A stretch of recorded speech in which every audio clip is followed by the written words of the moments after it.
Welcome to all about learning English. आज हम करेंगे daily use English words. English speaking के लिए डेली यूज इंग्लिश वर्ड्स जैसे कि इंग्लिश वोकैबुलरी बहुत यूजफुल है। तो अब जितने सारे वर्ड्स मीनिंग और वर्ड का मीनिंग जानोगे उतने आप इम्प्रूव कर पाओगे। ठीक है, तो चलो आज हम करेंगे बहुत सारे वर्ड का उनका मीनिंग हम करेंगे। ठीक है, सम इम्पोर्टेंट वर्ड हम करेंगे जैसे कि इवन। इवन मतलब यहाँ तक कि हम कोई एक बात में हम यूज करते इवन, यहाँ तक कि उसको जाना पड़ता है, यहाँ तक कि उसको जाना पड़ता है। जैसे कि he have to work even on Sunday, उसको संडे के दिन भी काम करना पड़ता है। ठीक है, इवन मतलब यहाँ तक कि। ड्यू टू मतलब के कारण मैं लेट हो गया ड्यू टू रेन, बारिश की वजह से मैं लेट हो गया। तो के कारण कि बारिश की वजह से, किसी की वजह से कुछ हुआ है, तो यहाँ पे हम ड्यू टू का यूज करेंगे। सम मतलब होता है कुछ, सम मतलब कुछ। Give me some milk, give me some milk, मुझे कुछ दूध चाहिए। ठीक है। आजिब मतलब मानो, आजिब मतलब मानो। जैसे कि मानो कि उसको कुछ नहीं पता, मानो कि वो इनोसेंट है, वो दिखा रही है कि वो इनोसेंट है। ठीक है, वहाँ पे हम आजिब का यूज करेंगे। उसके बाद मी मतलब मुझे, मी मतलब मुझे। जैसे कि गिव मी सम फूड, मुझे कुछ खाना दो। माइन मतलब होता है मेरा, माइन मतलब होता है मेरा, कि दिस इज़ माइन, ये मेरा है। सो मतलब इसीलिए हम नहीं जा पाए। जैसे कि हम कोई हिंदी में यूज करते हैं, इसलिए मैं नहीं जा पाई, इसलिए मैं नहीं कर पाई, वहाँ पे हम सो का यूज करेंगे। बिकॉज मतलब क्योंकि। जैसे कि मैं गीला हो गई थी, क्योंकि मैं गीला हो गई थी इसलिए मैं नहीं आ पाई, मैं एब्सेंट हो गई। ठीक है, इस वहाँ पे हम बिकॉज का यूज, क्योंकि। ठीक, क्योंकि के लिए हम बिकॉज का यूज करेंगे। नेक्स्ट अगेन मतलब दोबारा, मतलब दोबारा उसको रिपीट करने के टाइम हम उसको अगेन का यूज करेंगे। फिर आता है देयर मतलब उधर या फिर वहाँ, कोई भी जो दूर है तो हम बोल सकते हैं there is a table, there is a house, वहाँ पे एक घर है। ठीक है। हियर मतलब होता है यहाँ, जो हमारे पास होता है, तो हम बोलते हैं here is a bag, here is a box. However मतलब तथापि, मतलब फिर भी उसको, तथापि वो नहीं कर पाया, कोई भी काम तथापि वो नहीं कर पाया, वहाँ पे हम हाउएवर लगाते हैं। सच एज मतलब जैसे कि, सच एज मतलब जैसे कि वो इतना नहीं बोल पाएगा। फिर आता है सच एज मतलब जैसे कि ये बात है। ठीक है। फेन मतलब कब और जब, दोनों का मीनिंग आता है। जैसे कि कब कहाँ पे लगाते हैं, कोई क्वेश्चन हो तो वहाँ पे हम कब यूज कर, जैसे कि होगा व्हेन विल यू कम, तुम कब आओगे। ठीक है, वहाँ पे कब होता है। बट इन अफर्मेटिव सेंटेंस से ये जब होता है। ठीक है, व्हेन ही कम्स, जब वो आया। ठीक है। उसके बाद होता है फेयर मतलब होता है कहाँ, फेयर मतलब कहाँ या फिर जहाँ। कहाँ कहाँ पे लगता है, जहाँ पे कोई क्वेश्चन पूछते हैं, वेयर इज़ माई बुक, मेरा बुक कहाँ है। ठीक है, तो और अगर उसमें आंसर बताएं तो आंसर अगर अफर्मेटिव सेंटेंस या फिर कोई स्टेटमेंट में आए तो वहाँ पे इसका मीनिंग जहाँ हो जाता है। ठीक है। नेक्स्ट होता है अल्दो मतलब हालांकि। हीज मतलब उसका, इट इज़ हीज कोट, ये उसका कोट है। आफ्टर मतलब बाद या फिर पीछे। ठीक है, बाद या फिर पीछे। जैसे कि आफ्टर नंबर, हमें पता है बाद वाला नंबर। ठीक है, और पीछे कैसे होता है, जैसे कि कम आफ्टर मी, मेरे पीछे आओ, कम आफ्टर मी मतलब मेरे पीछे आने को लिए आप बोल रहे हो, तो कम आफ्टर मी। उसके बाद बिफोर मतलब होता है पहले, बिफोर मतलब पहले। ठीक है। नाउ मतलब होता है अब, नाउ मतलब अब, अभी जो हो रहा है इसी टाइम को समझा रहे हैं, वहाँ पे हम लगाएंगे नाउ मतलब अब।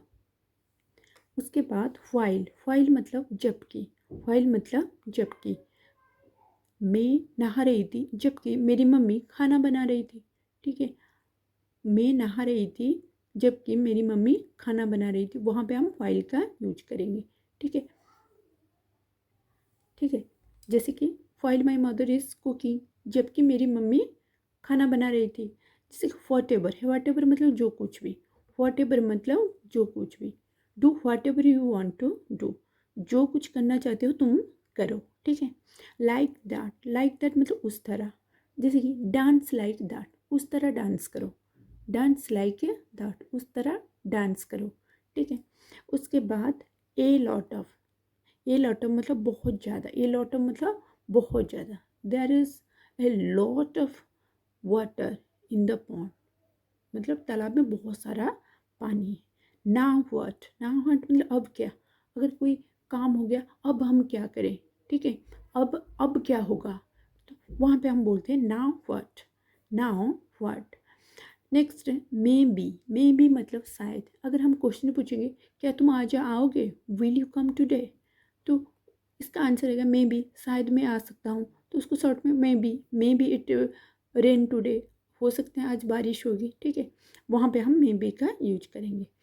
नेक्स्ट है सो दैट मतलब ताकि, वो ऐसा कर रहा है ताकि वो जीत सके, ताकि वो जीत सकते, वो इतना हार्ड वर्क कर रहा है ताकि वो फर्स्ट आ सके, वहाँ पे हम सो दैट का यूज करेंगे, ठीक है। सो व्हाट मतलब तो क्या हुआ, मतलब आप ऐसे जा रहे हो, ऐसे मत करो, ऐसे तो क्या हुआ, हाँ मैं ऐसे कर सकती हूँ। सो व्हाट, सो मेनी मतलब इतने सारे, बहुत सारे होते हैं, तो इसको हम बोलते हैं so many. Not at all बिल्कुल नहीं, नॉट एट ऑल मतलब बिल्कुल नहीं, जैसे कि तुम्हें चावल पसंद है, do you like rice, not at all बिल्कुल भी नहीं, मुझे बिल्कुल पसंद नहीं है। जैसे तुम चाहते हो, तुम कुछ रोटी चाहते हो, या तुम कुछ फ्रूट्स चाहते हो, नॉट एट ऑल बिल्कुल भी नहीं। एग्जैक्टली मतलब बिल्कुल, हम कभी बोलते "न, हाँ हाँ ये बिल्कुल ही सही है", कोई किसी के साथ हम अग्री हो रही है तो बोले एग्जैक्टली वही हुआ था, हाँ आप जो बोल रहे हो ना वही हुआ था, ठीक है, वहाँ पे हम एग्जैक्टली का यूज करते हैं। उसके बाद हु एल्स मतलब और कौन, हु एल्स मतलब और कौन, और यहाँ पे जैसे कि दूसरा कौन, और दूसरा कौन। नेक्स्ट हु एवर मतलब कोई भी हो, हु एवर कोई भी हो, जैसे कि कोई भी हो पर उसको सबको तुम यहाँ से हटाओ, कोई भी हो, ठीक है। दे मतलब होता है वे, मतलब बहुत सारे लोगों को समझाते हैं वे। देयर मतलब होता है उनका, जैसे हिज उसका, माई मेरा, वैसे ही देयर मतलब उनका, बहुत सारे लोगों को समझाता है। इम्प्रूव मतलब सुधार, इम्प्रूव योर हैंड राइटिंग, अपनी हैंड राइटिंग का सुधार करो, ठीक है। इम्प्रूव योर स्पीकिंग स्किल, आपकी बोलने का जो स्किल है उसको थोड़ा सा सुधार करो, वहाँ पे हम इम्प्रूव का यूज करेंगे। नेक्स्ट जैसे कि हुईच मतलब कौन सा, which book is your favourite, इनमें से कौन सी बुक जो तुम्हें फेवरेट है, ठीक है। हुईच इज़ योर पेन, ऐसे भी हो सकता है, ये तुम्हारा पेन इनमें से कौन सा है। एनी हाउ कैसे भी, एनी हाउ मतलब कैसे भी। नॉट नाउ अभी नहीं, नॉट नाउ मतलब अभी नहीं, मतलब अभी चलो, नॉट नाउ अभी नहीं, चलो अब हम खाते हैं, नॉट नाउ अभी नहीं, ठीक है। थ्रू मतलब के माध्यम से, किसी के माध्यम से आप बोलते हो कोई बात, या फिर किसी के बात में अपनी बात रखते हो, वहाँ पे भी थ्रू होता है। कोई चीज़ भी अगर किसी के माध्यम से गया तो वहाँ पे हम थ्रू का यूज करते हैं। नेक्स्ट जैसे विथ मतलब साथ, विथ मतलब साथ, जैसे कि आई एम विथ यू, मैं तुम्हारे साथ हूँ, आई एम विथ यू, मैं तुम्हारे साथ हूँ। जैसे गिव मी रोटी, ये विथ सलाड, ठीक है। Give me idli with sambar, ठीक है, ऐसे हम विथ का यूज करते हैं, ठीक है। नेक्स्ट हो गया नॉर्मली मतलब सामान्य, नॉर्मली हम ऐसे करते हैं, ठीक है, हम घर में नॉर्मली ऐसे रहते हैं, नॉर्मली मैं ये पहनती हूँ, ठीक है, वहाँ पे हम नॉर्मली का यूज करेंगे।